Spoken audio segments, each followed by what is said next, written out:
Alright, so what do you get if you mix together Kevin Hart, the director of The Fate of the Furious, and an airplane? Nothing good, I'll tell you that. It's time to talk about Lift.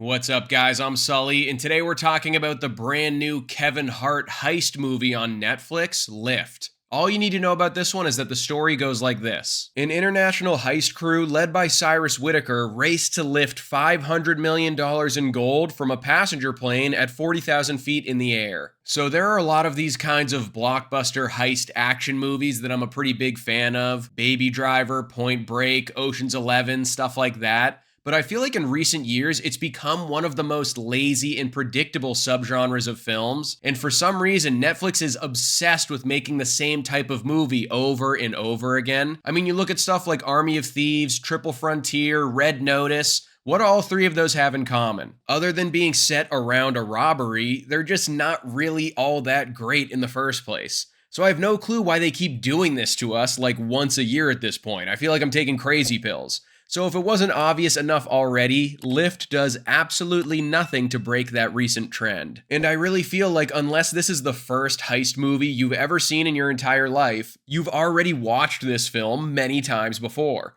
Because tell me if this sounds familiar at all, okay? A team of thieves steals something, they finally get caught, and now they need to do a job for the government or else they're all gonna go to jail. Real remarkable stuff there. And as I'm sure you can already imagine, the script here just in general is a total mess. And people like to joke around a lot nowadays that like everything is written by AI, but it really does feel like someone went online and just typed in the prompt, write me a script for a heist movie, keep it under 2 hours long, set it on a plane, and do absolutely nothing new for the genre. Save, print, done. And it's all just so predictable and derivative of other films that it's kind of a bummer because these types of movies are supposed to surprise you, and half the fun of them is that they get your adrenaline pumping. Like, I want to have sweaty palms seeing how the team figures out a way to pull this shit off in the end against all odds. And there's none of that here. A movie about a team planning a heist to steal this script so it can never get made into a movie would be far more interesting than what we actually got. Netflix, call your boy, that one idea is for free. But in all seriousness though, it's not the worst movie I've ever seen, or even this year for that matter. Some of the action is fun and there are some cool scenes, but it's all just such uninspired background noise at the end of the day. Now this movie is directed by F. Gary Gray. He's the guy that did The Italian Job and Law Abiding Citizen. So after learning that, I was like, okay, this guy probably knows a thing or two about making good action movies and heist movies. But then when you start watching this film, you're gonna quickly remember that he also did The Fate of the Furious.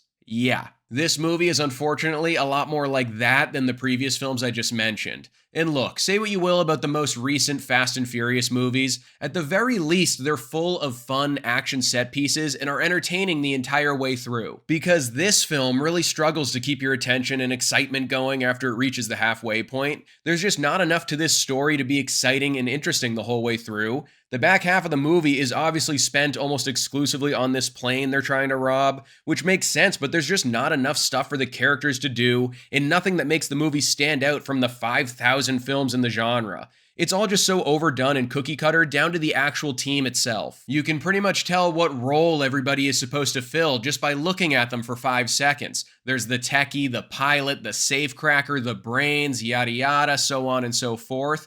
And there are some actors in here that I'm a big fan of, Vincent D'Onofrio and Billy Magnussen to name a couple. Kevin Hart does fine as the lead in this movie, but they're just really not given any opportunity to shine, and their talents are pretty much wasted with a script like this. I guess I'll just go rewatch Hell or High Water again to make myself feel something. That was more dramatic than I intended, but I mean it. Overall, guys, Lift is like every other heist movie you've seen Netflix put out over the last couple of years. The plot is predictable, the characters are bland, and it adds absolutely nothing new to the genre. There's enough here that if you're looking for a mindless action movie to put on in the background, I guess this could be exactly what the doctor ordered, but if you're looking for something that's actually going to stay with you more than 2 seconds after the credits roll, you're shit out of luck. January is a cruel mistress. Lift gets a Sully score of 2 stars. So that's my review of the latest Netflix action movie. What do you think is the best heist film ever created? Let me know in the comments below. I definitely need to add more of those to my watch list. Don't forget to like this video and subscribe to the channel if you haven't already, and I'll see you guys at the next one.